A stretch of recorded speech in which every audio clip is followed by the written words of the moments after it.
আসসালামু আলাইকুম রহমতুল্লাহ বরকাতু। প্রিয় দেশবাসী, আমি প্রত্যেক মায়েদের এবং বাবাদের দৃষ্টি আকর্ষণ করছি, যাদের সন্তান আছে। দেখুন, যাদের একটা সন্তান, তারা কিন্তু খুব কষ্ট করে লালন পালন করেছেন। যারা মারা গেছে, কতজন মারা গেছে আমরা জানি না। কোনো মায়ের কোল খালি হোক। আমরা চাই সবাই শান্তি শৃঙ্খলাভাবে বাংলাদেশে বাস করুক। তো এই যে রাজনৈতিক প্রেক্ষাপট শুরু হয়ে গেছে, বাংলাদেশের যে অবস্থা বর্তমান, বাংলাদেশের যে করুণ অবস্থা, একবার বিএনপি ক্ষমতা আসতে যাচ্ছে, আমলিগ, ঠিক আছে, একবার আমলিগ, একবার জাতীয় পার্টি, একবার হেফাজতে ইসলাম, একবার শিবির, ঠিক আছে, মানে একবার এখন তো শুনতেছি যে আবার দল গঠন হবে ছাত্রদের মধ্যে থেকে, ছাত্ররা দেশ শাসন করবে। মানে এর মধ্যে করে কিন্তু মারা যাচ্ছে কারা জানেন? যারা হচ্ছে গরিব, অসহায়, দরিদ্র মায়ের সন্তান যারা, তারাই কিন্তু মনে করেন যে মারা যাচ্ছে, ঠিক আছে। তো আপনাদেরকে একটা কথাই বলতে চাই যে আপনারা আপনাদের সন্তানদের আপনারা অবশ্যই মানে হেফাজতে রাখবেন, মানে যাতে সন্তান তো একটাই, ঠিক আছে। আপনাদের সন্তান আপনারা দেখে শুনে রাখবেন, সন্তান কোথায় যায়, কি করে, ঠিক আছে।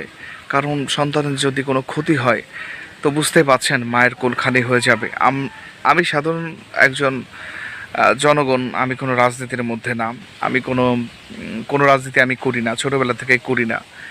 তবে শেখ মুজিবুর রহমানকে ভালোবাসি মনে প্রাণে, কারণ তিনি একজন বীর বাঙালি ছিলেন। সেই হিসাবে তাকে ভালোবাসি। তো সে দেশের জন্য অনেক কিছু করছে, এটা সবাই স্বীকার করে, এটা সব দলই স্বীকার করে যে শেখ মুজিবুর রহমান, তার আজকে দেখেন কী অবস্থা।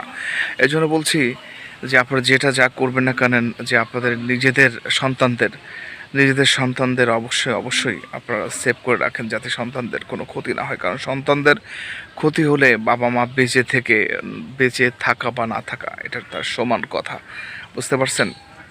কারণ আমি এটাই জানি যে সন্তান লালন পালন করতে কী লাগে, একজন সন্তান বড় করতে, +18 করতে কত পরিশ্রম তার পিছনে দিতে হয়।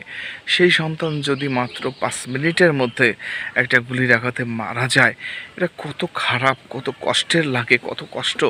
ছোটোবেলা থেকে একটুবার রিয়ালাইজ করেন, ছোটোবেলা থেকে যদি একটা সন্তান মানুষ করেন, 18+ তৈরি করেন, এরকম বয়স হয়, বিয়ের লাখ হয়ে যায়, সেই সন্তান যদি রাস্তায় মারা যায়, একজন মা বাবা, একজন ফ্যামিলিতে কতটুকু কষ্ট লাগে, কতটুকু কষ্ট, মানে কান্না করে তো শেষ নেই। মানে এই কষ্টের থেকে মরে যাও অনেক ভালো, ঠিক আছে। এমন তো আছে সন্তান মারা গেছে, বাবা মা সহ্য করতে না পারে স্ট্রোক করছে সাথে জায়গায়। আমি সব মা বাবাদের প্রতি দৃষ্টি আকর্ষণ করে বলছি, আপনাদের সন্তানদের আর মরতে দিয়েন না। মিছিল মিটিং যাবে কি না যাবে সেটা আপনাদের পার্সোনাল ব্যাপার, কিন্তু আমি একটা জিনিসই চাই, কোনো সন্তান, কোনো ভাই আমার যেন না মরে, ঠিক আছে। আমি জানি না যারা এরকম বড় কথা বলে, দেখেন আমি কি বলবো, তাদের গায়ে কিন্তু কোনো আঁচড়ও লাগে না। মরে কারা দেখছেন? মরে সাধারণ পাবলিক, সাধারণ জনগণ মরে, ঠিক আছে। অথচ যারা ভাষণ দেয়, যারা বড় লেকচার ছাড়ে, বড় নেতাগোতা যারা, তাদের কিন্তু কোনো সময় কিচ্ছু হয় না, তাদের গায়ে কখনো কোনো আঘাত লাগে না। কিন্তু মরে কারা দেখছেন? মরে সাধারণ পাবলিক, ঠিক আছে। আর যারা বস্তির আছে, যারা বস্তির ছেলেপেলেরা আছে, যারা বস্তিতে থাকে, তাদের কিন্তু মরার কোনো মানে নাই, ভয় নেই। কারণ তারা মানে ডেন্ডিখোর, ইয়াবাখোর, গাঞ্জাখোর, তারা সারাদিন থাকে নেশার পরে, তারা মরলেও কি বাঁচতেও কি, এদেরকে নিয়ে কোনো টেনশন নেই। কিন্তু যারা সুশৃঙ্খলভাবে বাংলাদেশে সুন্দরভাবে বসবাস করে, মধ্যবিত্ত গরিব ঘরের সন্তান যারা, তারা সন্তানকে অনেক ভালোবাসে, ঠিক আছে। আমরা সন্তানকে ভালোবাসতে জানি, এই জন্য আমাদের ভয় লাগে। আমি যেমন একজন মায়ের সন্তান, আমার মা কখনো আমাকে বলে, মানে সবসময় বলে যে বাবা কোনো মিছিল মিটিংয়ের মধ্যে যাবা না। তারপরেও চোখের সামনে যদি অন্যায় দেখলে কিন্তু অবশ্যই মনের কাছে খারাপ লাগে, কষ্ট লাগে।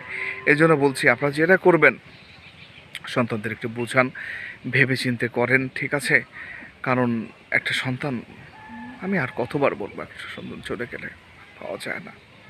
সন্তানদের ভালোবাসেন, আমিও ভালোবাসি সন্তানদের, ভাইদের, বোনদের। সবাই ভালো থাকেন, সুস্থ থাকেন। আসসালামু আলাইকুম রহমতুল্লাহি ওয়া বারাকাতুহু।